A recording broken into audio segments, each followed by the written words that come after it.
आग जब जंगल में लगी हुई हो तो आप उस आग को स्वाभाविक आग मान सकते हैं। आप मान सकते हैं कि आग प्राकृतिक कारणों से लगी हुई है।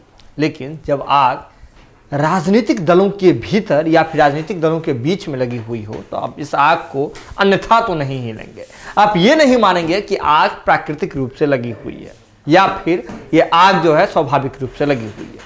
अब हमारा इशारा किधर है ये तो आपको स्पष्ट हो गया होगा। हम बात कर रहे हैं नीतीश कुमार जी की पार्टी जनता दल यूनाइटेड की। जैसे ही राष्ट्रीय अध्यक्ष का बदलाव होता है, एक आग धीरे धीरे पार्टी के भीतर चलने लगती है और इस आग में तपिश होती है और जिसके लपट में बहुत सारे लोग आते हैं।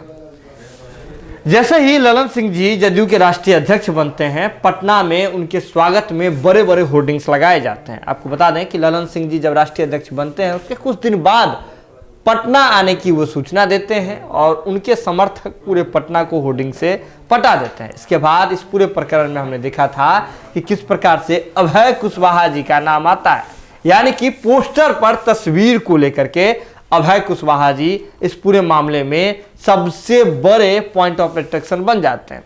और जिसके बाद अभय कुशवाहा जी पर गाज भी गिरती है। खुद जो प्रदेश अध्यक्ष हैं उमेश सिंह कुशवाहा जी, वे इस बात की चर्चा करते हैं कि ये जो पार्टी का जो गाइडलाइन है, पार्टी का जो संविधान है, उसके अनुरूप नहीं किया गया है और ऐसे में अभय कुशवाहा जी पर कार्रवाई होगी। अभय कुशवाहा जी छोटा नाम नहीं है।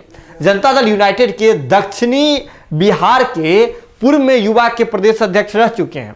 टिकारी क्षेत्र से विधानसभा भी गए थे, टिकारी क्षेत्र से वे विधायक भी बने थे और जब 2020 के बिहार विधानसभा चुनाव के दौरान उनकी जो विधानसभा क्षेत्र है उसे बदल दी गई, तब वे हार गए, उन्हें हार का सामना करना पड़ा था। खैर, चर्चा तो हमने कर लिया अभय कुशवाहा पर, लेकिन जब एक मीडिया बंधु ने, मीडिया कर्मी ने उनसे सवाल किए थे तो उन्होंने कहा था कि चलिए हमसे गलती हो गई, हम माफी मांग लेते हैं, लेकिन ये कोई पहली दफा नहीं है, यानी कि ऐसा मैंने पहली बार किया है, ये कोई बात नहीं है। हमसे पहले जो पार्टी के दिग्गज कई हैं वे भी ऐसा कर चुके हैं। और जो उमेश सिंह कुशवाहा हैं, जो पार्टी के प्रदेश अध्यक्ष हैं, उनके प्रति उन्होंने ये भी बात कहा था कि अगर पार्टी में कोई संविधान है तो इस बात की जानकारी सार्वजनिक पटल पर देनी चाहिए। बात तो सही है कि अगर पोस्टर में तस्वीरों को लगाने का कोई नियम कानून है, पार्टी की ओर से कोई गाइडलाइन जारी किया गया है तो इसे सार्वजनिक पटल पर रखना चाहिए। लेकिन हम बात करेंगे कि जो अभय कुशवाहा हैं वे कह रहे थे कि हमसे पहले भी कई दिग्गज कर चुके हैं, यानी कि जब ललन सिंह जी आए थे उस वक्त हुआ था, जोश जोश में बधाई देने के क्रम में पार्टी का जो संविधान है, गाइडलाइन है, उसकी धज्जियां उड़ा दी गई थी और यह ब्लंडर मिस्टेक हुआ था। अब ब्लंडर मिस्टेक करने वाले कौन कौन हैं, चलिए आज हम उसकी सूची भी आपको दिखा देते हैं।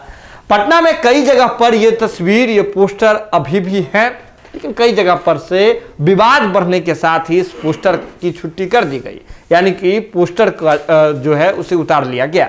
ऐसे में जय कुमार सिंह जी जो पूर्व मंत्री रह चुके हैं, उनका पोस्टर बेहद चर्चित है।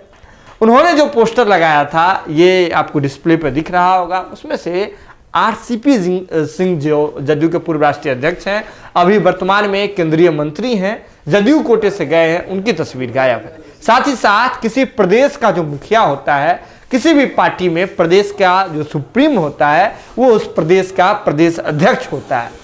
ऐसे में प्रदेश अध्यक्ष महोदय श्री उमेश कुशवाहा जी की भी जो है इस पोस्टर से छुट्टी कर दी गई थी। इसके बाद इस कड़ी में नाम जुड़ता है नीरज सिंह जी का। नीरज कुमार जी बेहद चर्चित व्यक्ति हैं, पूर्व में जो है आपको मंत्री रह चुके हैं, जदयू के जो है प्रवक्ता है। ऐसे में नीरज कुमार जी ने भी जो पोस्टर लगाया था उस पर से आरसीपी सिंह जी की जो तस्वीर है वो गायब थी। साथ ही साथ जदयू के प्रदेश अध्यक्ष उमेश सिंह कुशवाहा जी की तस्वीर जो है वो गायब थी, यानी कि जो पार्टी की ओर से जो केंद्रीय मंत्री है उनकी तस्वीर नहीं थी। और उनकी बात नहीं भी करते हैं तो जो वर्तमान में प्रदेश अध्यक्ष हैं, जिस प्रदेश में ये सेलिब्रेशन किया जा रहा है, जश्न मनाया जा रहा है, जिस प्रदेश कार्यालय के बाहर में ये पोस्टर लगाया जाता है, उसमें से भी प्रदेश अध्यक्ष जो है गायब रहते हैं। तो ऐसे में अभय सिंह कुशवाहा कहां इशारा कर रहे थे, ये बात आपको अब जो है स्पष्ट हो गया होगा कि जब ललन सिंह जी पटना आते हैं, उनका आगमन पटना होता है, तो ऐसे में जो गुटबाजी जो है जदयू के भीतर की जो आग है वो स्पष्ट रूप से सबके सामने आ जाती है। उस वक्त कोई सवाल नहीं खड़ा करता है, लेकिन अभय कुशवाहा जी जब लगाते हैं ये पोस्टर, उसके बाद सवाल खड़ा किया जाता है, जिस पर उन्होंने यानी कि अभय कुशवाहा जी ने आपत्ति भी दर्ज की थी। अब आपको स्पष्ट हो गया होगा कि इशारा कहां है, यानी कि ललन सिंह जी के राष्ट्रीय अध्यक्ष बनने के साथ ही ये विवाद जदयू में उत्पन्न हुआ था। और इसके बाद कालांतर में हमने देखा कि जब आरसीपी सिंह जी आने वाले हैं, ललन सिंह जी के आने के बाद आरसीपी सिंह जी पटना आगमन हो रहा है उनका, आपको बता दें कि मंत्री बनने के बाद, तो ऐसे में क्या कुछ कार्यक्रम हो रहे हैं, क्या कुछ जदयू के भीतर हो रहा है और जदयू के भीतर की जो गुटबाजी है वो स्पष्ट रूप से सामने आ रही है। ये बात अब सार्वजनिक पटल पर आ चुकी है। लेकिन इसमें पूरी बड़ी बात यह है कि किसी भी संगठन में जो प्रदेश अध्यक्ष की भूमिका होती है, राष्ट्रीय अध्यक्ष की भूमिका होती है, वो सबसे अधिक महत्वपूर्ण होती है। और ऐसे में उनकी तस्वीर के साथ छेड़छाड़ करना कहीं ना कहीं अशोभनीय बात हो जाती है, और जिसकी ओर इशारा जो है अभय कुशवाहा भी कर रहे थे और इससे पूर्व में और भी लोग जो हैं कर चुके हैं। जुड़े हैं भारत लाइव के साथ, जो भी अपडेट होगा भारत लाइव की टीम सबसे पहले आप तक पहुंचाएगी। इसके लिए जरूरत है कि भारत लाइव की खबरों को यूं ही देखते रहें, शेयर करते रहें और हमारा मनोबल बढ़ाते रहें। बहुत बहुत धन्यवाद। अगर ये वीडियो पसंद आई और वह बिहार के राजनीति और बिहारियत से सरोकार रखेनी तो सब्सक्राइब बटन दबा के चैनल के सब्सक्राइब कर ली। ओजे एगो घंटी बा, ओकरा बटन दबा देला से कुल सटीक और मारक खबर रुआ मुफ्त में मिल जाई। अगर रुआ पत्रकारिता के हमनी के नया प्रयोग में सहयोग कर चाहतानी तो ज्वाइन बटन दबा दी। पेटीएम नंबर नोट कर ली 9386816700। धन्यवाद।